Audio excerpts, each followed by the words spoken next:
arms in the back of the spot. Pay homage to an underground peasant, climb to the top. Funny style on elevators could never fade us. I peep data stain anytime they congratulate us. Goggles is worn and bottles is popping. I'm Deion Sanders on haters, this ice bucket dropping over their head with it. Extra the cred with it.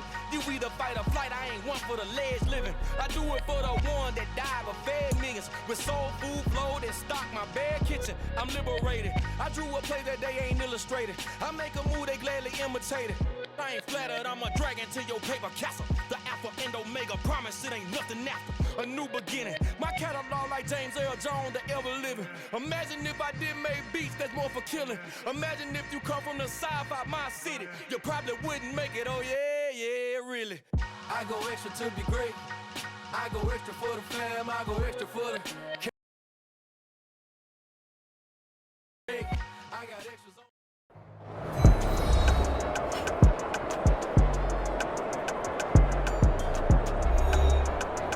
Welcome back, everyone, to U.S. Bank Stadium in Minneapolis. It's the Vikings in possession of the football as we get right back to it.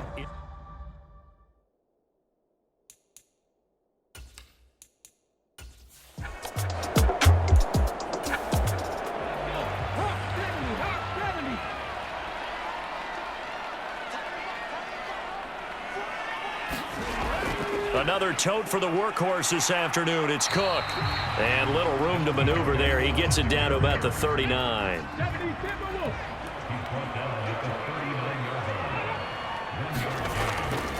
Second down, they go right back to Cook. And they went the wrong way there. Losing yardage back at the 43-yard line.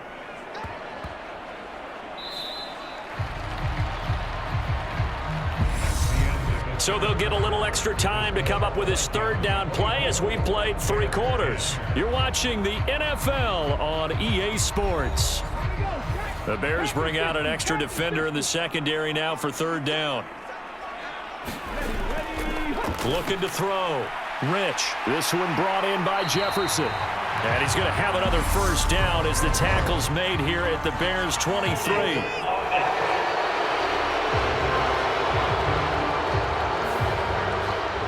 In search of 4 yards here to pick up the first down. From the gun on third down. Rich got an open man finding Jefferson. And he's going to have another first down as the tackle's made here at the Bears' 22-yard line. That'll put him up over 160 yards receiving now for the game. They can't seem to stop it. That's the number 2 receiver in the NFL in terms of yardage. And tell you what, a few more plays like that, he won't be number 2 for long. Well, that's what often happens when you have competitors running around the field. These guys know where they stand in relationship to yardage, totals, numbers, the whole deal. And let's face it, all of them, they all want to be number 1. And he'll be taken down at the 20 after a gain of just 1. If nothing else, they've already taken a couple minutes off the clock here already as they come up second down. On the jet sweep, here comes Moore. And he'll get this one down to about the 17. And they'll be in search of 6 yards here on third down. This is now the 9th play of the drive. Third down, here's a run by Cook. And he will have the first down inside the 10 to the 9-yard line. 62 yards rushing for him now as he's done it on 19 carries. How about this offensive line? They're really starting to establish themselves, take over this game. And before the series began, I know exactly what was said in the defensive huddle. Guys, we got to get no less than a 3 and out. Let's get off the field. Instead, they can't find any traction towards doing that. Right now, they're just getting muscled all over the field and getting pushed down it. A good chance now to put this game on ice. This is first and goal.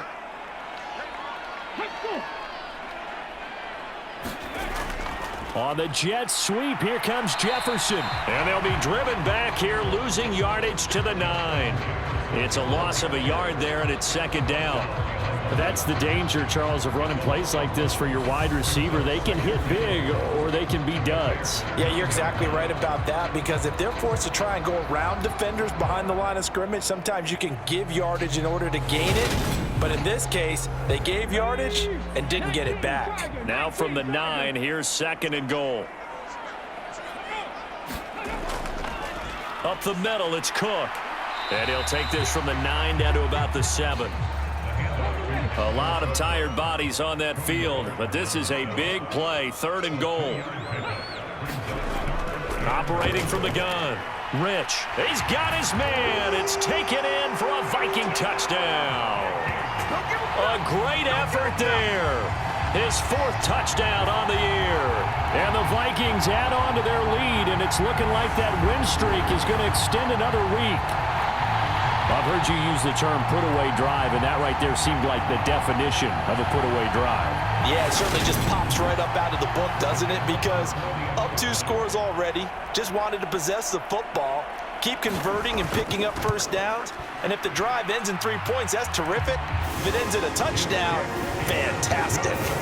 Extra point by Mevis is up and good. And the lead now to 3 touchdowns at 21. So after the touchdown, Martin now on to kick this one away. This will be fielded inside the 5. And they'll get him down inside the 30 at the 27.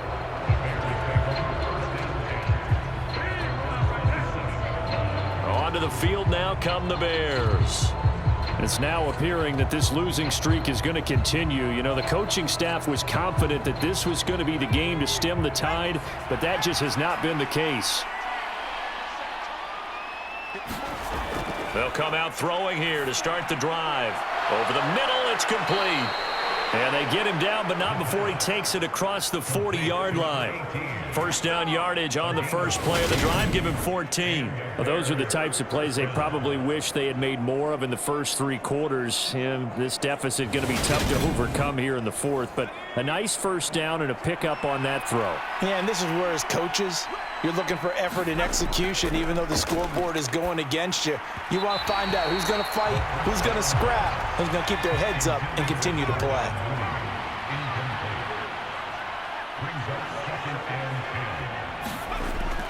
On play action, they'll throw. And he's going to be intercepted a 3rd time. Shaquille Griffin with a pick. And the Vikings are going to take over a couple of yards shy of midfield. Certainly not what he was hoping for, Charles. That's now 3 interceptions in this ball game. But there's a lot of knowledge to be gleaned every time you throw an interception if you do things the right way. And hasn't there been a pretty darn good quarterback along the way who threw a lot of interceptions early, learned from them, and became great later? Who would that be? That'd be one Peyton Manning. Threw 28 his rookie year. That's the NFL record. How'd things turn out for him?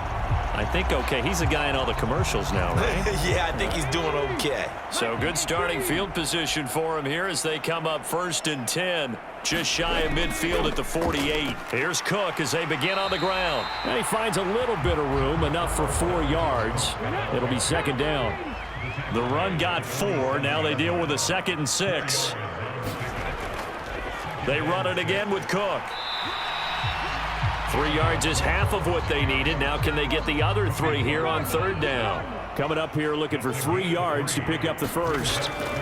On 3rd and short, they'll try and pick it up through the air. And he's going to be taken down right at the 40-yard line. These 2 teams met up earlier in the year, back in week 4. And it was the Vikings who won that one on the road, so they'll look for the sweep here in Minneapolis.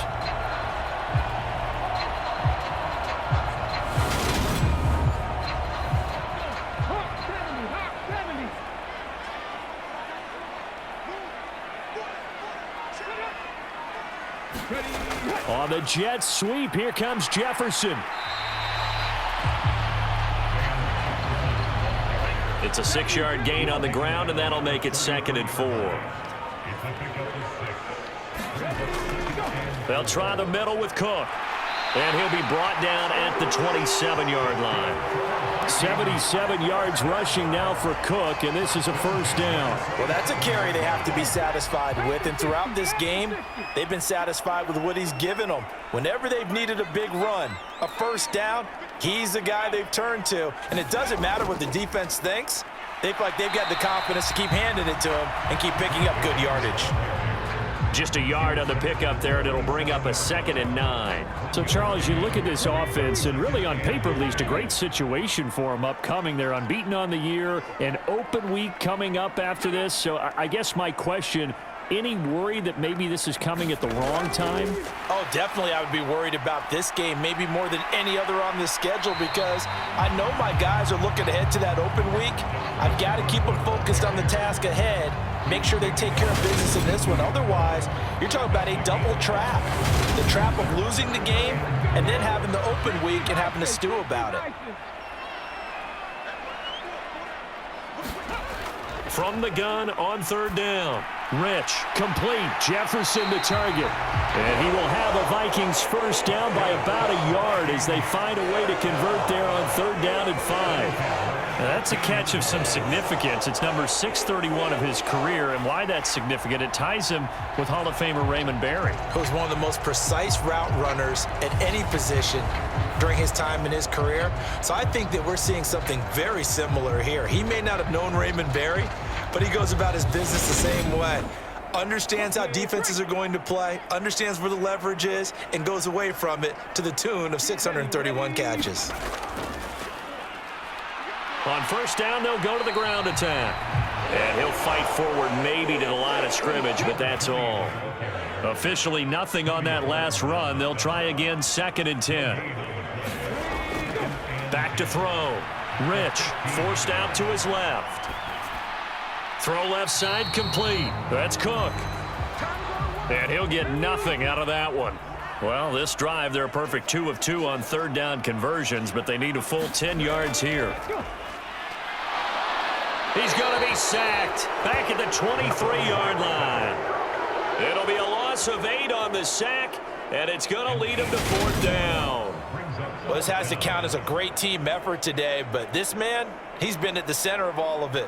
Really special day for any defense to have this many sacks in a game, even more so for this player. One of the best individual efforts of the season.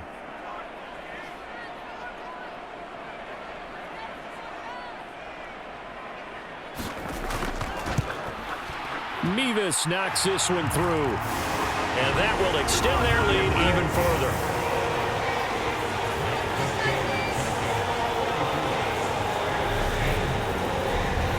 Well, ultimately not really sure that they're going to need those 3 points, but they'll take the 3 and they pad that lead. Yeah, this one's already wrapped up, but you and I both know if you're an offensive coordinator, you never let up on the gas unless the head coach tells you to do so. And maybe you've actually clicked him off in your headset so that you can keep calling plays and trying to add to this lead. The Chicago offense set to get started. We certainly had a sense coming in here that these guys were in for a tough one on the road. That has been how this ball game has played out. They trail big as we continue on now here in this 4th quarter. They go back to the air here after the INT on the last drive. And they work this well upfield across the 45. An ideal beginning of the drive there as they'll get 20 and a first down. Well, I can put my defensive cap on right now, and I know they're saying don't give up any big plays now. They've controlled this game throughout, and all they want to do is see it through to the end. I think they let their guard down a little bit with that last completion. Sometimes when you're trying not to give up bigger plays, you don't react as fast as you should on other throws. A big hitter to start the drive has him up near midfield here for 1st and 10. They'll look to throw. That's taken in by Duvernay. And a gain of 4 gets him right to the midfield stripe.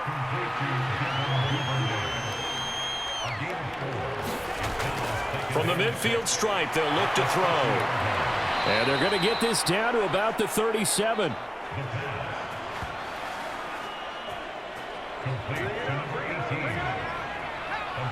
Line of scrimmage, the 37 on 1st and 10. Back to throw again. He'll get this underneath to Montgomery, and he'll be brought down at the 27. A good position to be in here, 2nd and inches. They'll stick with the passing game as he looks to throw. And as he throws, he lost the football. It's loose, and the Vikings pick up the football. And his guys are going to get the football at their own 47-yard line. And with that kind of a deficit, you can't afford to make any kind of mistakes. But it's been pretty symptomatic of what we've seen all game with them, isn't it? Down this big in the fourth quarter. Yeah, you'd say an afternoon to forget, absolutely. So here are the Vikings to take over. Remember, they're riding that 5-game winning streak, and right now in the driver's seat in this ball game as well. Good starting field position for them here as they come up 1st and 10 on their side of midfield at the 47. They'll try and wind down some clock with Cook. And he'll maneuver his way forward for about 4. 2nd and 6. Stopped on the play by Jaquan Brisker. Just 2 minutes remaining here in the fourth quarter of what has been a one-sided affair.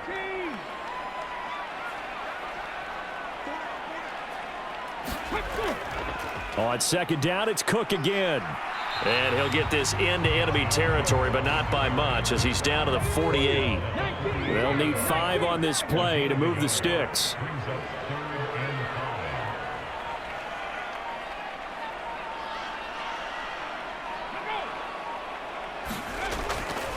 Third down, Dalvin Cook. And they go backwards here, losing yardage back at the 48-yard line. That'll make it 4th down after a loss of 1. When this offense gathers to watch the tape, they're going to like a lot of what they saw. They put up big numbers, but they might fast forward through that last play. Oh, there won't be any fast forwarding, partner. I've sat in those sessions before. You end up spending more time on the bad plays than you do on the good ones. It's just the nature of coaches. But I know sitting in that room, when you've had a big game, the night that they've had, you don't want to hear that. You just want to focus on the good stuff. And they'll play keep away from the returner as this one will be marked out of bounds at the 13-yard line. Pretty good spot. But now the Bears coming out as they get ready.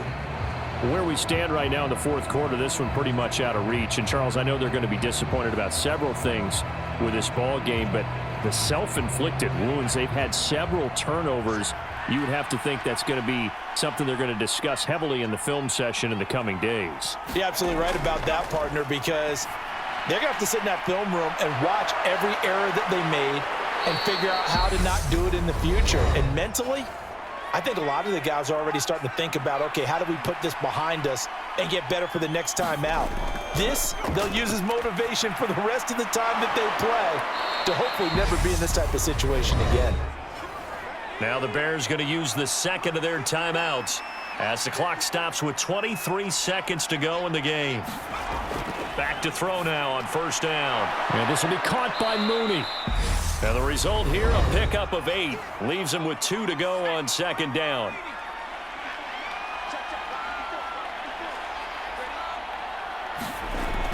Again, he'll drop to throw. Open man is Duvernay. One final shot. They'll look to throw. And this is dropped in incomplete.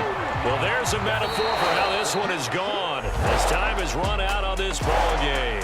So the final seconds have ticked away in this Minnesota victory, and they were really helped by their defense, forcing 3 turnovers. I think what we saw in this one, today's defense. And what I mean by that is in the old days, pitching shutouts was big time. That was paramount. But the big thing was holding people down, holding down their yardage, right? Don't let them throw the ball through the air and gain a lot of... But now, it's about taking the ball away.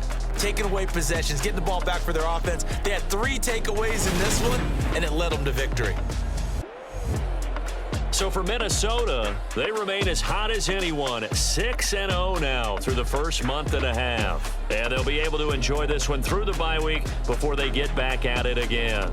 Meanwhile, for the Bears, the losses are piling up as they drop to 1-5 now. And they'll look to get back on the beam next week as they host the Pittsburgh Steelers. I'm Brandon Gaudin. Certainly have to thank Charles Davis, my broadcast partner, and our entire crew. We'll catch you next time right here. It's the NFL on EA Sports.